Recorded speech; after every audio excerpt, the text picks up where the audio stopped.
Funny thing about exits, most people think they're just the end of something. A quiet fade to black, a door closing, a polite little bow. But the right exit, oh, that's a performance. That's timing, precision, the perfect combination of chaos and control. You don't just walk away, you leave an aftertaste. Something they'll still be talking about long after you're gone. Most people think the trick is to stay as long as you can. Hold the spotlight until it burns your skin. Keep squeezing every second out of a moment until it's nothing but dust. But the real magic, that's in walking away at the exact second they want more. It's in leaving when the room still leans forward, hungry for your next move, only to find there isn't one. That's how you turn a moment into a memory. They can't replay what you haven't given them, so they replay what you did over and over until it's bigger in their heads than it ever was in reality. Leaving at the peak isn't cowardice, it's power, it's control. It's knowing exactly when the energy in the air is at its sharpest, when all eyes are locked, when you've got them in that perfect grip of fascination, and then slipping away before the grip loosens. Because if you stay past that point, you start to fade. The laughs aren't as loud. The nods aren't as eager. The magic starts to feel like routine. And routine kills legends. Think about it. Every great scene you remember, every story that burned itself into your mind, it's not because it went on forever. It's because it ended before you wanted it to.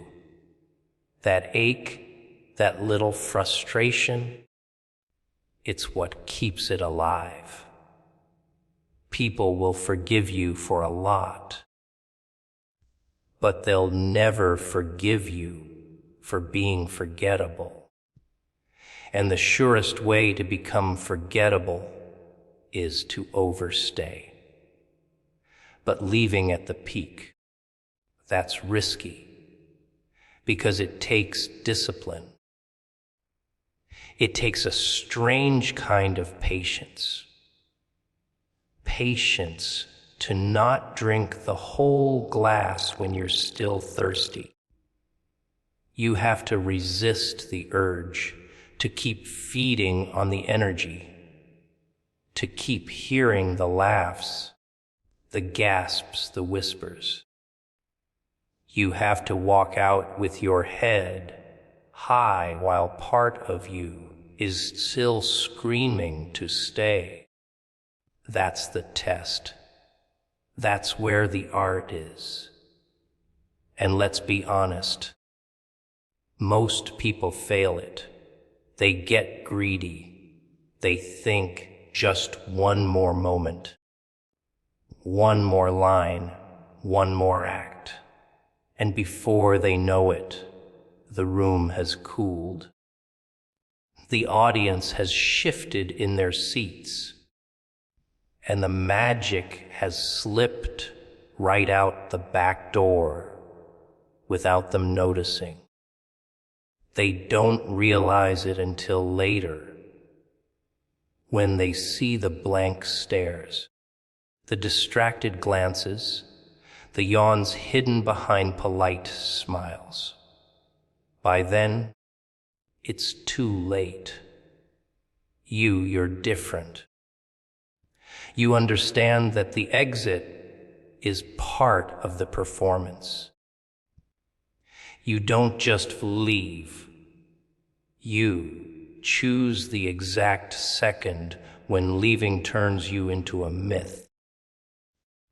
You pick the point where their memory of you will freeze forever, untouched by the slow decay of familiarity. And the moment you walk away, they're left with a question that will itch at them for years. What would have happened if they stayed? That's the thing. If you give them all the answers, the story's over. If you walk out just before the ending, you give them something they can't buy: imagination. You make them finish the story themselves, and in their heads, you always come out better than you ever could in reality. You let them write you into perfection. And the beauty of it, they won't even know you did it on purpose. They'll tell themselves it was circumstance, timing, coincidence. But you'll know. You'll know that in that final moment, when they leaned in the closest, you were already halfway out the door. And that's why they'll never be able to forget you. Timing is everything. You could have the most brilliant words, the sharpest moves, the grandest plan, but if you don't drop them at the right second, they're just noise. You see, the story isn't really about what happened. It's about when it happened. A single second too early and no one's ready. A single second too late and no one cares. But hit the sweet spot. Oh, that's when the world freezes. When every pair of eyes is locked on you like you've just stolen the last breath in the room. When you control timing, you control the story. You decide when the heartbeat spikes, when the tension coils, so tight it starts to hum, when the silence becomes louder than the noise. People like to think they're in charge of how they feel, that their reactions belong to them. But when you've got timing in your grip, you're pulling invisible strings they don't even know are there. You pause, they lean forward. You move, they follow. You stop, they hold their breath. Most people rush. They think faster is better, that the sooner they get to the big moment, the better it will land. They don't realize that anticipation is a kind of currency, and if you spend it too soon, you're broke. The build-up, the wait, the unbearable stretching of a moment just past the point of comfort. That's where the power is. Draw it out until they can't stand it anymore. And then, only then, give them what they came for. The release feels bigger, sharper, unforgettable. Of course, there's the other side. Drag it out too long, and you kill it. That's the fine line. You have to sense it. Feel the pulse of the room like a living thing. The air shifts when they're at the edge. The room feels heavier, tighter. That's your cue. Not before, not after. Right then. That's the moment you drop the word. Make the move, deliver the blow. And the beauty is, they'll think it happened naturally. But you'll know. You orchestrated it like a symphony, every beat in place. The real masters make timing look like instinct, like they're just in the moment. But underneath, it's calculation, precision, a willingness to hold back when everything in you wants to push forward. It's a game of restraint.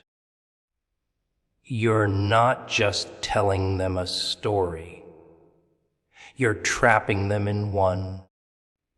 You decide when they breathe, when they tense, when they finally relax. And when it's done right, they don't even notice the chains. Here's the thing. When you own timing, you own the memory they walk away with.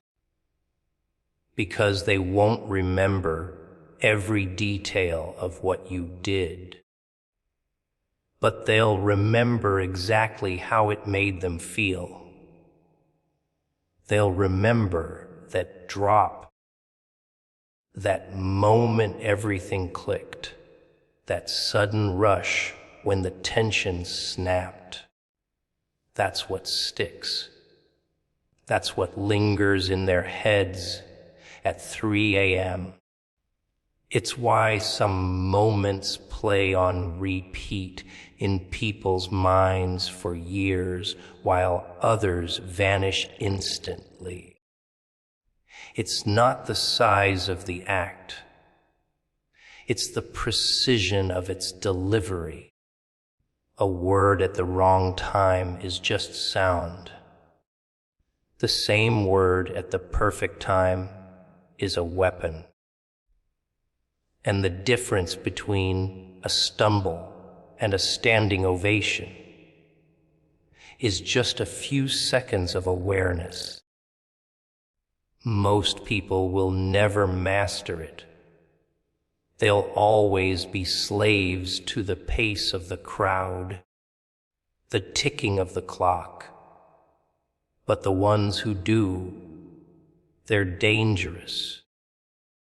Because they can walk into any room and, without touching a single person, take control of them all. One pause, one beat, one perfectly timed move. And suddenly, the story is exactly what they want it to be. Silence is a funny thing. People think it's empty, that it's nothing. But nothing can be the loudest sound in the room, the moment words stop. The mind starts screaming, filling in the gaps, scrambling for meaning. That's the trick. Silence doesn't erase the moment, it magnifies it. It's like cutting the music right before the drop, and everyone's just hanging there, waiting, wondering, almost begging for the beat to hit. But you don't give it to them. Not yet. You make them sweat. See, noise is easy. Anyone can talk, shout, rant, fill the air with meaningless clutter. But it's in the silence that people reveal themselves. Their eyes shift, their breathing changes. Some get restless, others get nervous, and a very few understand. They lean in, trying to hear something that isn't there. That's when you've got them. Because now they're not just listening, they're invested. They need you to break it. And that's the best part, when they realize they don't have control over the moment anymore. They're prisoners of anticipation. You can stretch that silence until the tension's so thick it feels like glass. One sharp move away from shattering. And when you finally speak, it cuts through like a blade. Every word lands heavier, sharper, because it had to fight its way through that thick wall of nothing. Most people are afraid of it, afraid to let the air go still, afraid the quiet will make them look weak. But weakness is rushing to fill space. Strength is knowing you don't have to. You let the moment breathe, and you watch as they start to suffocate in it. That's when they realize the silence isn't absence. It's control. And silence, it remembers. It sticks in people's minds longer than the noise. Think about it. When someone screams at you, you remember the words for a while. But when someone just stops, looks at you, and says nothing, that stays. It gnaws at you. It plays over and over in your head, trying to decode what wasn't said. That's the kind of thing that keeps people up at night. It's not just about stopping the noise, though. It's about knowing when. Timing and silence are like twin blades. They work best together. Too soon, and it feels awkward. Too late, and the moment's already gone. But hit it right in the middle of a thought. Right when everyone expects you to keep going, and you own them.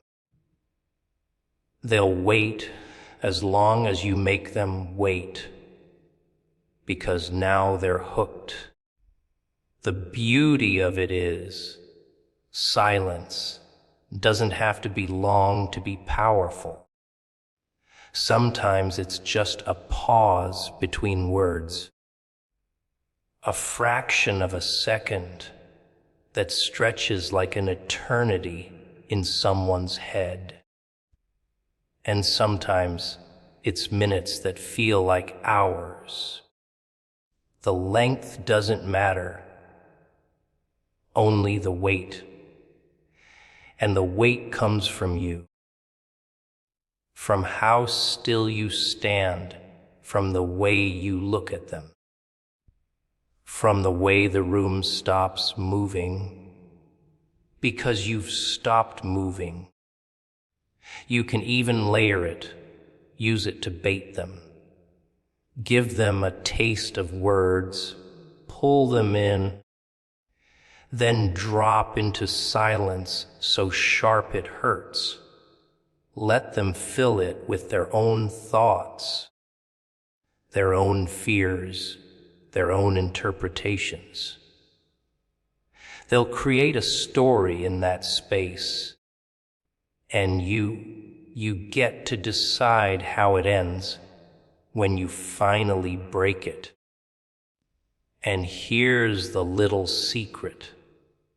Once people realize you can command a room without saying a word, they stop underestimating you. They start paying attention, because now it's not just what you might say that matters.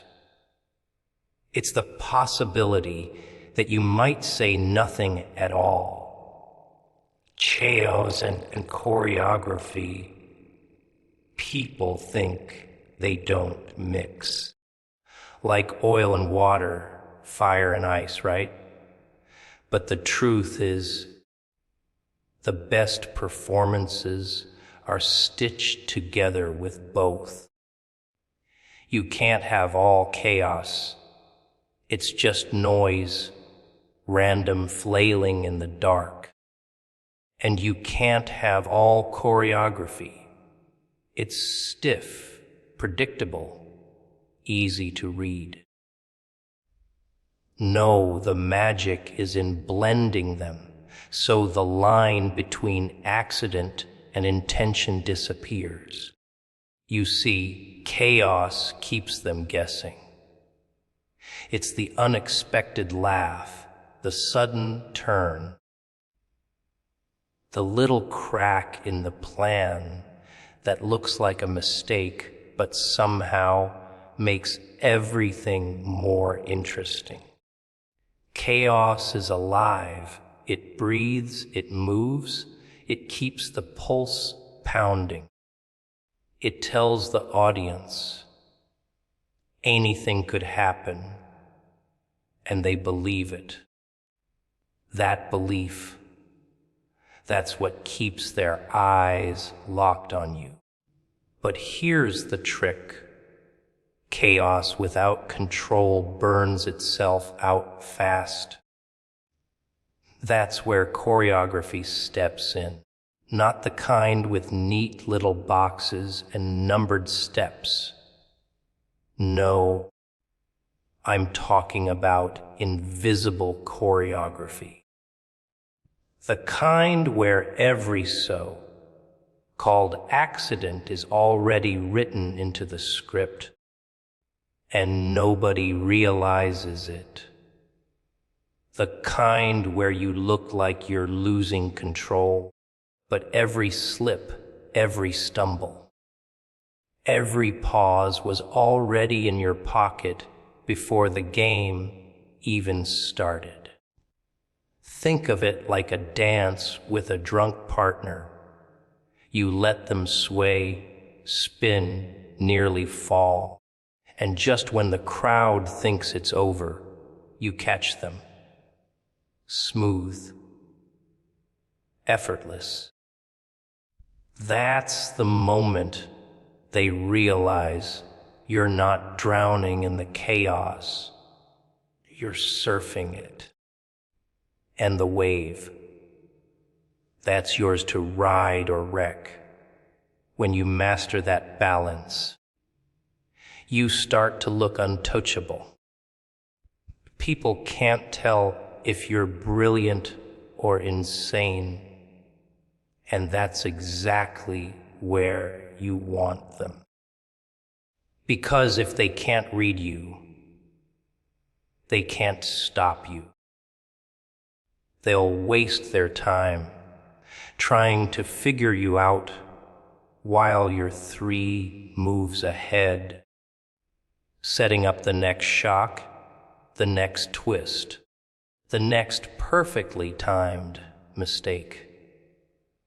And the beauty of it is, the chaos hides the choreography. They never see the wires, never notice the timing, never realize that you knew exactly how they'd react before they even reacted. You get to play both roles at once. the wild card and the mastermind, the storm and the eye of the storm. Most people don't understand how much discipline it takes to look that unpredictable. They think it's all impulse, all instinct. But behind the curtain, it's hours of planning, rehearsal, rewinding every move in your head until you know exactly how far you can push without losing control.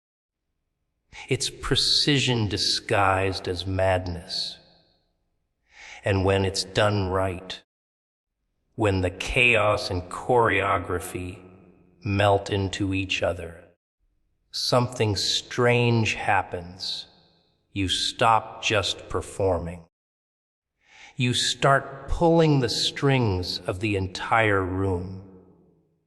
Their laughter, their gasps, their silence, they're all dancing to a beat you've set. Even if they think they're reacting freely, that's when you know you've got them. Because chaos alone can scare people, and choreography alone can bore them. But when you lace the two together, you create something dangerous, something magnetic, something they can't walk away from, even if they want to. It's a show they'll remember, even if they can't explain why. That's the sweet spot, isn't it? Leaving them hungry, not stuffed, not satisfied, not slouched back in their chairs thinking, well, that was nice.